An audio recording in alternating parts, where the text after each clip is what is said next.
स्वयं संजय कहते हैं, व्यास प्रसादात श्रुतवान एतद गुह्यम अहम परम।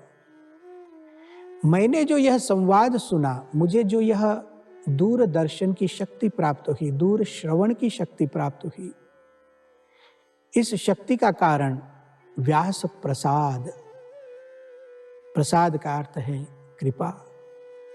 व्यास जी की कृपा से मुझे यह शक्ति प्राप्त हुई है। संजय कहते हैं, व्यास प्रसादात श्रुतवान एतद गुह्यम अहम परम, योगम योगेश्वरात कृष्णात साक्षात कथयत स्वयं। जो योगेश्वर भगवान श्री कृष्ण वह स्वयं जो बात कर रहे थे, उसको सुनने का मुझे अवसर मिला।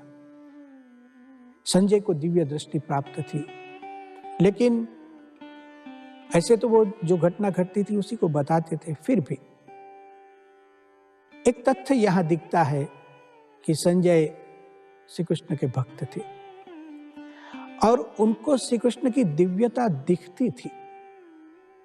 श्रीमद् भगवद गीता के अंतिम श्लोक में ही हमें पता चलता है कि संजय को भी लगता है कि कौन जीतेगा। भगवद गीता के अंत में कहा गया, यत्र योगेश्वर कृष्ण, संजय कहते हैं, यत्र योगेश्वर कृष्ण यत्र पार्थो धनुर्धरः तत्र श्री विजयो भूतिर ध्रुवा नीतिर मतिर्मम।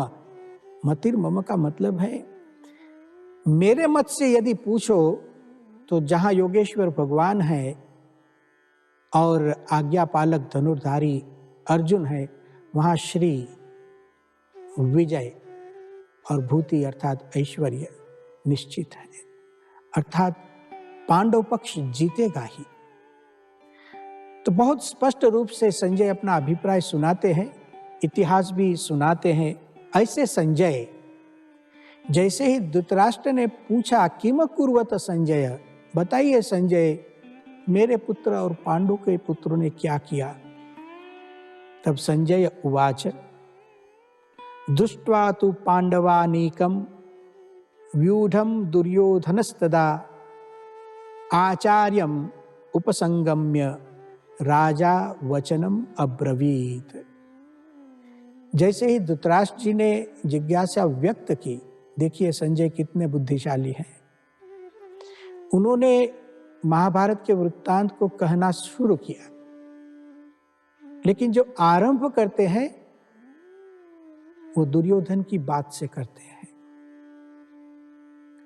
दुर्योधन धृतराष्ट्र जी का प्रिय पुत्र है।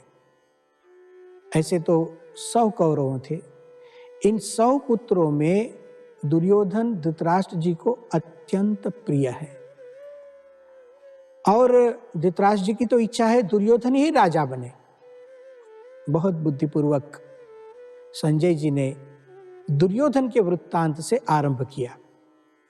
तो जैसे श्रीमद् भगवद गीता के आरंभ में पहला ही शब्द धृतराष्ट्र उवाच आता है, हमें आश्चर्य लगता है, उसी तरह भगवद गीता के द्वितीय श्लोक में दुर्योधन जी प्रकट होते हैं। यहां हम दुर्योधन का परिचय प्राप्त करते हैं, दुर्योधन का चरित्र। दुर्योधन अभिमान की मूर्ति है, घमंड की मूर्ति है, अहंकार की मूर्ति है। हम महाभारत पढ़ते हैं और जो कुछ भी स्वाभाविक प्रसंग बनते हैं उसमें भी दुर्योधन का अहंकार दिखाई देता है। अहंकार तो है, लेकिन उसका एक नशा होता है जो दुर्योधन में दिखता है, अहंकार का, घमंड का नशा।